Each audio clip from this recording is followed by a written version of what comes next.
There is an energy in the universe. There is something that is in each and every one of us. And it's also in the universe. And you are connected to it in a way that is often perceived to be aloof from us because it's invisible, because it's in the world of what we call spirit, the world that is not material. And I would like to suggest that you suspend your disbelief, allow yourself to know that you're not a human being here having a spiritual experience, but that it's the other way around, that you're a spiritual being having a human experience.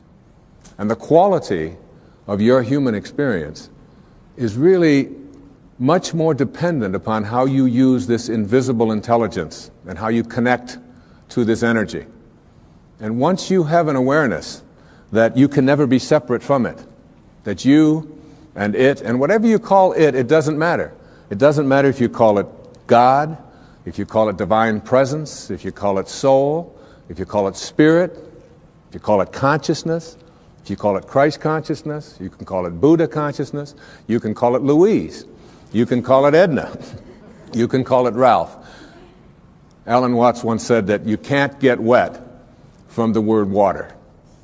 It isn't the word that allows you to experience water.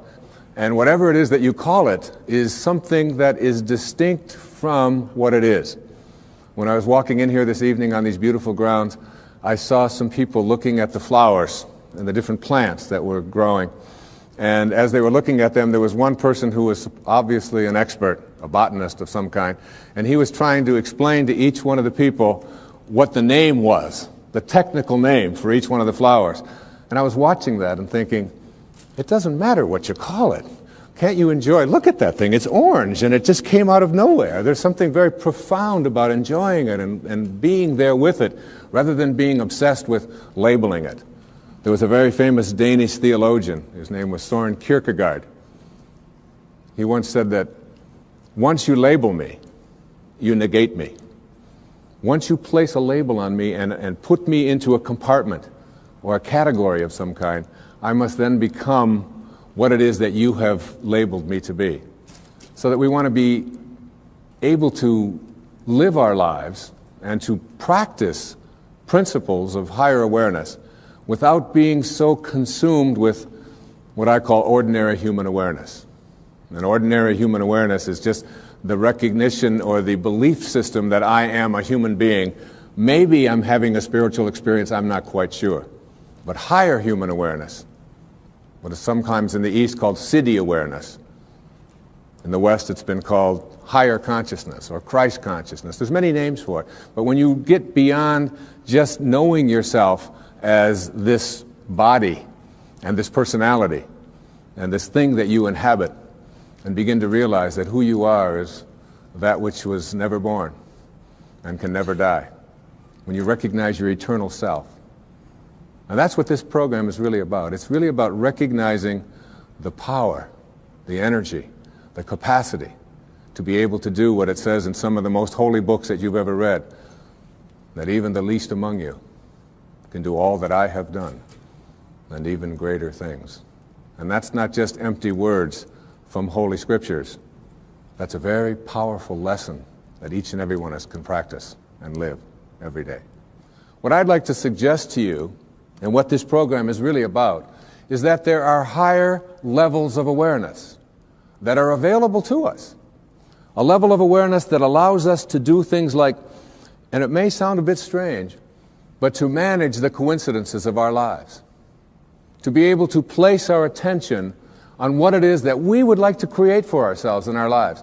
To literally have the power to know that if I think about it, and I keep it there, and I keep that picture firm within me, that there is an energy, a source, a capacity within me that is in the universe and that is also in me. And that I can use this energy, that I can manage it. There are many ways to get the things that we want for ourselves in our lives. But basically, it all begins with how we choose to think. As you think, so shall you be. 7 little words that I think are perhaps the most important things that we can learn and master in our lives. This old proverb notion that I become what I think about all day long. And once you know that what you think about is what expands, you start getting real careful about what you think about. You don't allow your thoughts to be on anything that you don't want or that you wouldn't want to have manifest or show up for you in your life.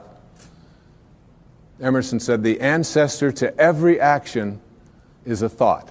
And you can look at every spiritual tradition, whether it's Eastern or Western, whether it's ancient or modern, whether it's civilized, quote, or uncivilized, quote, whether it's tribal.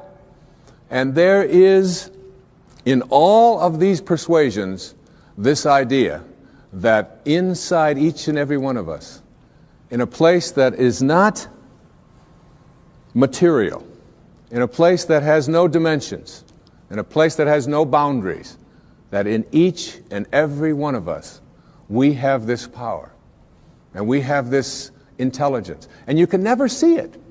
I've often said that when you die, if you're going to die, and 5 minutes before you're ready to leave, they weigh your body. And let's say it weighs, let's pick a good number, 150 pounds, all right? And then life leaves your body. And they weigh your body instantly after you're dead. And it still weighs 150 pounds. So that your body weighs the same alive or dead before it begins to deteriorate. And if that's the case, then your life, this thing that leaves your body and your body still weighs the same, is weightless. Your life is weightless. You can't put a dimension on it. You can't put a measure on it. Who you are is that life. And that life is not in the dimension of material. It's like if I want to wiggle my finger, I just have to have a thought. And the thought says, I think I'm going to wiggle my finger. And then I do this, and you say, well, that's really no big deal. But it really is a big deal. Because there's something invisible in here that says, I'm going to wiggle my finger. I've never seen that. I've never been able to, you can put that under an x-ray, you can try to measure that and find out what it is in there that allows you to say, I'm going to wiggle my finger, and you can never find it. It's not in this world, if you will. So I can do all the scientific studies, and what I can do when I do these scientific studies is I can find the command center inside of me. And I can go to the brain and I can point to a specific point, and scientists can do this and say, there's the command center which allows you to have a thought, I think I'm going to wiggle my finger. But there's no computer and there's no scientists and there's no technology that can ever allow us to go inside and say, there's the commander in the command center. Can't find it. And that commander in the command center, that weightlessness, is the part of us that we just don't pay enough attention to. And what I'd like to suggest here this evening is that once you start becoming aware of the power of thought, and if you look around, just look around you at everything that you see, it all began with a thought. We become what we think about. And that is probably one of the most important principles in learning to manifest. But in my mind, as I think about this idea of getting what you really want and being able to attract it into your life, what we have to look at is basically the obstacles that we have conditioned ourselves. And you notice I say that we have conditioned ourselves, because I have never believed that we need to be putting the responsibility on someone else. If you're conditioned, it's because you have allowed yourself to become that. And if we've conditioned ourselves to believe certain kinds of things, and one of the things that we kind of believe and hang on to and live with is this whole idea that all of the things that happened to me in my past are what are keeping me from doing what I'd like to do today. So we hang on to these things and we fill ourselves with blame. We say, I'm the middle child. I'm the youngest child. I'm the oldest child. You know, I'm an only child. Any one of those is a great excuse. You know, if you're the youngest child, you can say, well, you know, how could I be making decisions for myself and be a fully functioning person today? when I always had somebody else telling me what to do my whole life? How could I think for myself? If you're the oldest child, you can simply say to yourself, well, how could I be expected to think for myself? I always had to think for somebody else. I was always doing it for somebody else. And that leaves the middle child, the classic identity crisis. Oh, poor me. My mother didn't even know my name. She was always calling me by this one's name or that one's name. So I don't know where I fit in. So that takes care of everybody except the only child. And of course, the only child, well, your parents looked at you and said, we won't be doing that again.